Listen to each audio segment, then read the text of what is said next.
Assalamualaikum warahmatullahi wabarakatuh. Perkongsian pada video ini adalah tentang branding ataupun penjenamaan, jenama. Kenapa produk kita perlu ada brand, perlu ada jenama. Kenapa benda tu penting, dan bila sebut pasal jenama ni dia mesti berkait dengan packaging, apa orang kata presentation, presentation kita punya produk, presentation kita punya business, kita punya perkhidmatan. Jadi branding ni kenapa penting? So tanpa branding, tanpa jenama, macam mana orang nak kenal produk kita? Macam mana orang nak membezakan produk kita dengan produk yang lain? Sebagai contoh, saya nak sebut branding yang sangat berjaya iaitu Milo. Milo ni adalah satu produk daripada Nestle, iaitu produk koko. So koko yang dijual oleh Nestle diberi nama Milo.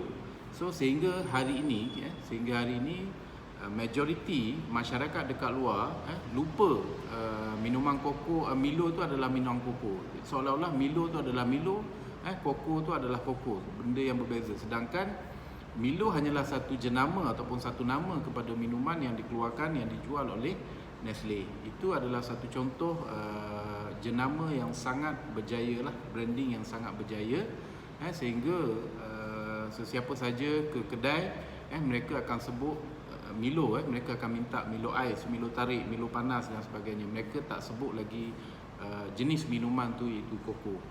Begitu juga produk yang kedua daripada Nestle adalah Nescafe. Sedangkan Nescafe itu adalah kopi yang dijual oleh Nestle, diberi nama ataupun diberi jenama sebagai Nescafe. So masyarakat hari ini majoriti, kalau kat Malaysia khususnya, mereka akan minta, mereka akan sebut Nescafe ais, Nescafe panas, Nescafe tarik, mereka tak sebut lagi kopi.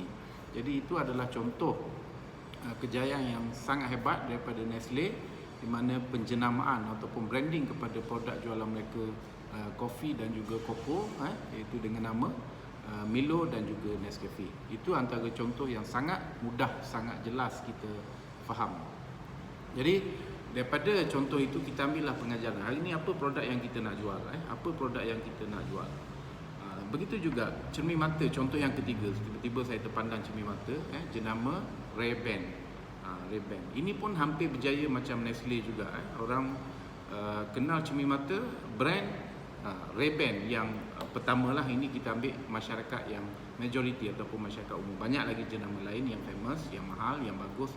Tapi untuk masyarakat umum, amnya mereka lebih familiar, lebih kenal dengan jenama Ray-Ban. Okey.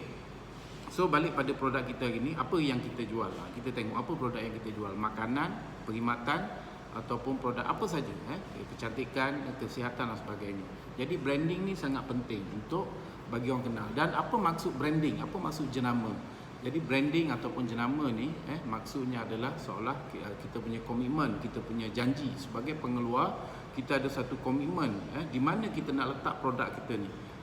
Biasa-biasa, kalau biasa-biasa seperti mana produk-produk yang dijual di pasar malam, di kaki lima, itu tak perlu pada penjenamaan. Itu hanya perlu pada penampilan produk saja, kan. Tapi kalau kita nak pergi kepada market yang lebih tinggi, market yang lebih tinggi, untuk dapatkan margin yang lebih bagus, untuk nak dapatkan eksklusif, so kita perlu brand kita punya produk, kita perlu bagi jenama. So tahap mana kita nak letak bergantung pada kita punya objektif ataupun misi perniagaan kita. So dia berkait. Orang kata aku nak buat branding produk aku macam ini. So branding ni memerlukan kos, tidak ada yang percuma untuk branding.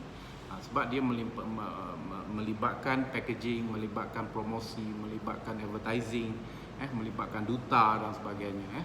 Semakin besar kita nak branding produk kita, so semakin besarlah perbelanjaan. Sebagai contoh, beberapa tahun lepas saya perasan Shopee, di mana dia nak fight market. Masa tu Lazada dah havoc dekat market, Shopee pun cuba nak mengatasi Lazada, platform e-commerce. So Shopee sanggup menggunakan Ronaldo, saya perasan Ronaldo, untuk nyanyi sikit tentang Shopee kan. So hari ni kita nampak Shopee telah menguasai pasaran di Malaysia khususnya lah.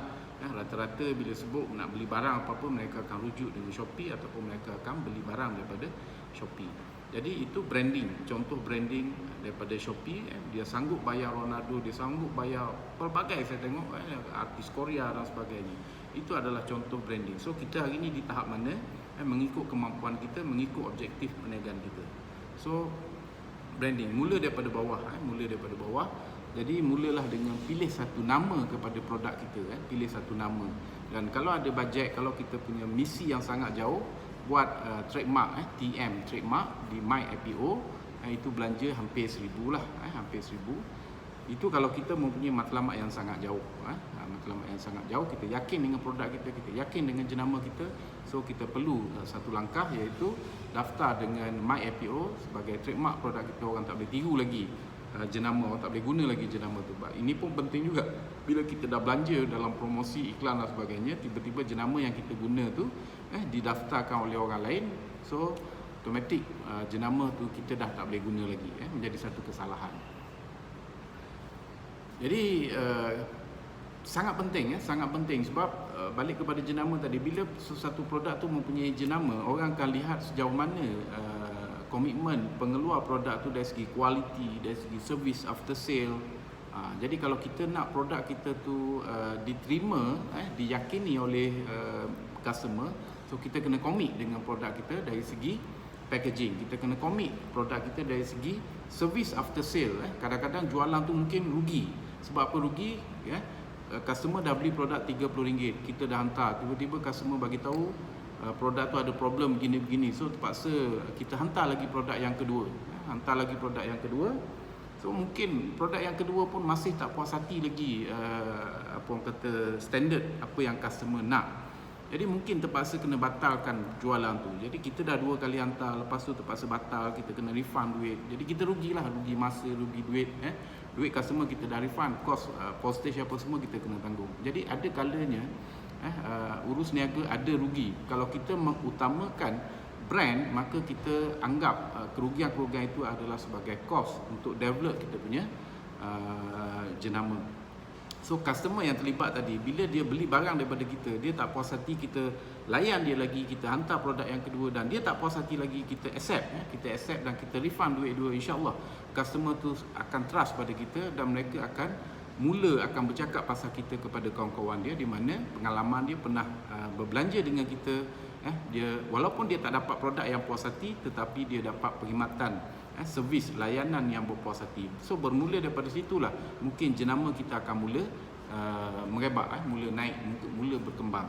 Jadi memang tak seronok dalam membangunkan jenama ni, bukan satu proses, bukan satu pengalaman yang seronok, kerana dia melibatkan banyak perbelanjaan, banyak pelaburan, banyak benda tak seronok. Tapi selepas daripada proses itu, mungkin mengambil masa 2 ke 3 tahun, jenama kita dikenali, yang pertama. Yang kedua, dipercayai. Nak buat orang kenal ni tak susah sangat. Buat lawak bodoh-bodoh dekat media sosial pun mungkin orang kenal. Buat benda pelik-pelik pun mungkin orang dah kenal. Itu fasa pertama, nak bagi orang kenal. Fasa kedua, nak bagi orang percaya dengan jenama kita. Ini yang mahal. Ini yang mahal, ini yang melibatkan kos, ini yang melibatkan pengorbanan. Tapi kalau kita berniaga mempunyai misi yang sangat jauh, objektif yang sangat jauh, insya-Allah kita boleh lalui proses tu untuk nak capai jenama kita berada pada tempatnya pada satu masa. Dan menjadi trend sekarang ni, orang suka giveaway, ataupun orang suka bagi hadiah kepada saudara mara, mak bapak, kawan-kawan dan sebagainya. Jadi sekiranya produk kita packagingnya cantik, brandnya mula dikenali, so peluang yang bagus untuk produk kita adalah golongan mereka-mereka yang suka membeli dan memberi kepada kawan-kawan ataupun saudara mara mereka. Jadi ini dah menjadi orang kata satu fenomena baru sejak beberapa tahun kebelakangan ini. Banyak syarikat ataupun ada syarikat yang telah mengambil peluang dan juga kesempatan ini untuk meraih jualan yang besar, di mana target market mereka adalah untuk gift, produk-produk untuk gift kepada sesiapa saja. Jadi untuk produk gift ni, mereka akan highlight pertama dari segi packaging, yang kedua dari segi dah tentulah kualiti produk tu, dan jenama juga. Jadi penerima tu, bila seseorang memberi kepada seseorang, yang menerima tu, apabila jenama yang diterima tu jenama yang agak popular, dikenali, so dia punya rasa appreciate tu, dia punya rasa terima kasih tu sangatlah berlainan berbanding dengan kalau produk yang dia dapat dia pun tak pernah kenal jenama dan sebagainya, so dia anggap benda tu macam murah. So inilah antara kriteria produk-produk yang laris di market. Kenapa perlu ada branding, kenapa perlu ada packaging yang cantik supaya kita juga dapat rebut peluang dalam trend sekarang, iaitu produk untuk gift kepada saudara mara mereka. Okey.